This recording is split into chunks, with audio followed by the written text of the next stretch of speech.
रात का सन्नाटा घने जंगल के बीच बसे एक छोटे से गांव रामपुर को पूरी तरह अपनी चपेट में ले चुका था।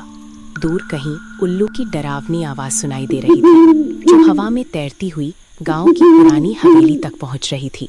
हवेली के बाहर 5 दोस्त आर्यन, सारा, कबीर, रिया और ईशान एक मशाल लेकर खड़े थे।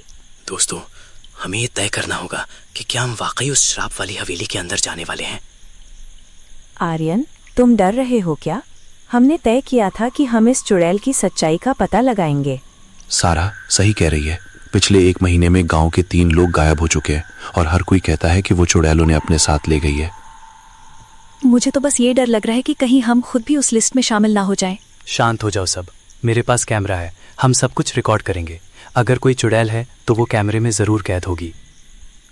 ईशान ने अपनी टॉर्च जलाई और हवेली के विशाल लकड़ी के दरवाजे की ओर बढ़ा।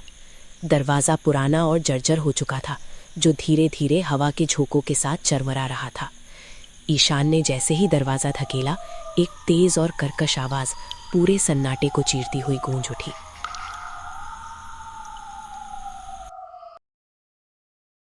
हवेली के अंदर का नजारा किसी डरावने सपने जैसा था। धूल और मकड़ी के जालों से भरी दीवारें किसी पुरानी बर्बादी की कहानी कह रही थीं। देखो, यहाँ हवा में अजीब सी गंध है, जैसे कोई बहुत पुरानी चीज सड़ रही हो। ये सिर्फ धूल है आर्यन, डरो मत। रुको, क्या तुमने वो सुना? किसी के चलने की आवाज। मत डराओ कबीर, यहाँ हमारे अलावा कोई नहीं है। रुको सब, मेरे कैमरे की लाइट वहाँ कोने में कुछ चमक रही है। ईशान ने कैमरे का फोकस उस अंधेरे कोने की तरफ किया। वहां दीवार पर एक अजीब सा निशान बना था, जो किसी खून से रंगा हुआ लग रहा था। वो एक त्रिशूल जैसा दिखने वाला चिन्ह था, जिसके चारों तरफ काले धागे बंधे थे। ये क्या है? ये तो अभी भी ताजा लग रहा है। तभी अचानक हवेली का मुख्य दरवाजा अपने आप जोर से बंद हो गया। चारों तरफ सन्नाटा छा गया और उनकी मशाल की रोशनी बुझ गई। हे भगवान, दरवाजा किसने बंद किया? यह मुमकिन नहीं है, अंदर तो कोई नहीं था। मुझे यहाँ से बाहर निकलना है। चलो दरवाजा खोलने की कोशिश करते हैं। कबीर ने दौड़कर दरवाजे को धक्का दिया, लेकिन वो जैसे दीवार से चिपक गया था। वो टस से मस नहीं हो रहा था।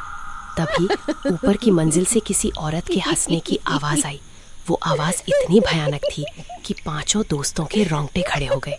वो आवाज वो ऊपर से आई है। हमें ऊपर नहीं जाना चाहिए, हमें यहीं रुकना होगा। नहीं, हमें ऊपर जाकर देखना होगा कि वो कौन है। शायद कोई गांव का ही पागल इंसान हो जो हमें डरा रहा है। आर्यन, पागल इंसान इतना जोर से नहीं हंस सकता, वो कोई और ही है। कबीर ने अपनी टॉर्च फिर से जलाई। इस बार रोशनी थोड़ी मध्यम थी। उन्होंने देखा कि सीढ़ियों पर एक महिला की परछाई तेजी से ऊपर की ओर जा रही थी। उसके बाल बहुत लंबे थे और उसकी चाल में कोई मानवीय लय नहीं थी। देखो, वो रही। चलो उसका पीछा करते हैं।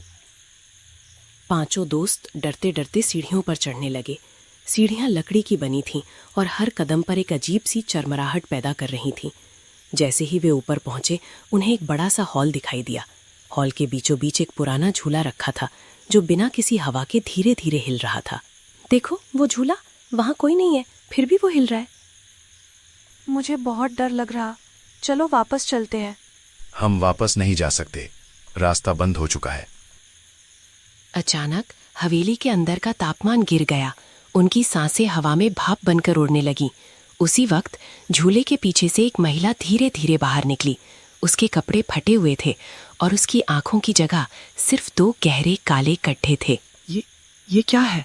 भगवान, इसे देखो। भागो, यहाँ से भागो। चुड़ैल ने अपनी लंबी उंगलियां उठाईं और एक मंत्र बुदबुदाया। देखते ही देखते हवेली की खिड़कियां अपने आप बंद हो गईं और दीवारों से काला धुआं निकलने लगा। तुम कौन हो? हम यहाँ तुम्हारा कोई नुकसान करने नहीं आए हैं। चुड़ैल ने कोई जवाब नहीं दिया, बस उसकी हंसी तेज होती गई।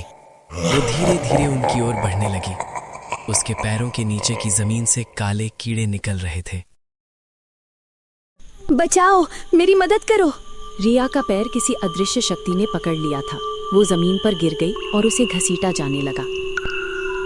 रिया, उसका हाथ पकड़ो। हम उसे नहीं बचा पा रहे, वो बहुत शक्तिशाली है। कबीर ने अपना चाकू निकाला और हवा में चलाई, लेकिन वो किसी खाली हवा से टकरा कर रह गया। चुड़ैल की शक्ति के सामने उनका कोई भी भौतिक प्रहार काम नहीं कर रहा था। ये कोई इंसान नहीं है, ये सच में वही चुड़ैल है जिसके बारे में गांव में कहानियां सुनाई जाती है। हमें कुछ करना होगा। वो मंत्र, क्या कोई मंत्र काम करेगा? मेरे पास एक पुरानी किताब है जो मुझे दादाजी की अलमारी से मिली थी। उसमें ऐसे प्रेत आत्माओं को भगाने का तरीका लिखा है। तो जल्दी करो ईशान, पढ़ो उसे। ईशान ने अपनी जेब से एक पुरानी फटी हुई डायरी निकाली। उसके हाथ पूरी तरह कांप रहे थे। चुड़ैल अब बस कुछ ही कदम की दूरी पर थी। उसके शरीर से सड़ी हुई लाशों की दुर्गंध आ रही थी। मुझे कुछ समझ नहीं आ रहा, अक्षर धुंधले हैं। कोशिश करो ईशान, रिया को वो अंदर खींच रही है। रिया लगभग अंधेरे कमरे के कोने में जा चुकी थी, जहां फर्श पर एक गहरा गड्ढा खुल गया था। चुड़ैल उसे उसी पाताल लोक जैसी गहराई में ले जाना चाहती थी। ओम नमः शिवाय। हे परम शक्ति, इस दुष्ट आत्मा को बंधन में डालो। ईशान के मंत्र का उच्चारण करते ही हवेली में एक तेज रोशनी कौन थी। चुड़ैल जोर से चीखने लगी। उसकी चीख इतनी भयानक थी कि हवेली की खिड़कियों के कांच टूटकर बिखर गए। काम कर रहा है ईशान, जारी रखो। चुड़ैल ने अपना हाथ पीछे खींचा और रिया को छोड़ दिया। वो पीछे की ओर लड़खड़ाने लगी। उसका चेहरा विकृत हो रहा था, जैसे वो पिघल रहा हो। वो गायब हो रही है। नहीं, वो हमें खत्म करना चाहती है। देखो, उसने फिर से अपनी शक्ति जुटाई है। चुड़ैल ने अपने दोनों हाथ हवा में उठाए। छत से लकड़ी के लट्ठे गिरने लगे। पांचों दोस्त अपनी जान बचाकर हॉल के दूसरे कोने में भागे। ईशान, मंत्र का अंत करो, वो हमें मारने वाली है। हे काल के स्वामी, इस श्राप को समाप्त करो और इस आत्मा को शांति प्रदान करो। जैसे ही ईशान ने आखिरी शब्द बोले, एक जोरदार धमाका हुआ। हवेली के अंदर का काला धुआं एक बवंडर की तरह इकट्ठा हुआ और फिर अचानक शांत हो गया। चुड़ैल का अस्तित्व हवा में विलीन हो गया। क्या वो चली गई? पता नहीं, सब कुछ बहुत खामोश है। रिया, तुम ठीक हो? हाँ, मैं ठीक हूँ, लेकिन वो क्या था? हवेली अब पहले जैसी नहीं लग रही थी। वो डरावनी गंध गायब हो चुकी थी और हवेली के अंदर एक अजीब सी शांति छा गई थी। हमने श्राप को तोड़ दिया है। गांव के लोग अब सुरक्षित हैं। पांचों दोस्त धीरे धीरे सीढ़ियों से नीचे उतरे। हवेली का मुख्य दरवाजा अब खुला हुआ था। बाहर सुबह की पहली किरणें निकल रही थीं। उन्होंने पीछे मुड़कर देखा। हवेली अब किसी आम पुरानी इमारत जैसी लग रही थी। चलो यहाँ से चलते हैं, मुझे कभी वापस नहीं आना। हाँ, ये रात हम कभी नहीं भूलेंगे। वे पांचों गांव की ओर चल दिए। पीछे हवेली में एक झूला अभी भी हल्का सा हिल रहा था, लेकिन इस बार वहां कोई चुड़ैल नहीं थी। बस हवा का एक हल्का झोंका था जो ये बता रहा था कि बुराई का अंत हो गया है। हमने वो कर दिखाया जो कोई नहीं कर सका। हाँ, लेकिन ये सब एक सबक है। कुछ चीजों को उनके हाल पर छोड़ देना ही बेहतर होता है। बिल्कुल, अब मैं कभी किसी श्राप वाली जगह के पास नहीं जाऊंगी। गांव में सूरज पूरी तरह निकल आया था। लोगों ने देखा कि वे पांचों दोस्त हवेली से बाहर निकल रहे हैं। गांव के बुजुर्गों ने राहत की सांस ली, क्योंकि उन्होंने महसूस किया था कि हवेली का भारीपन अब कम हो गया है।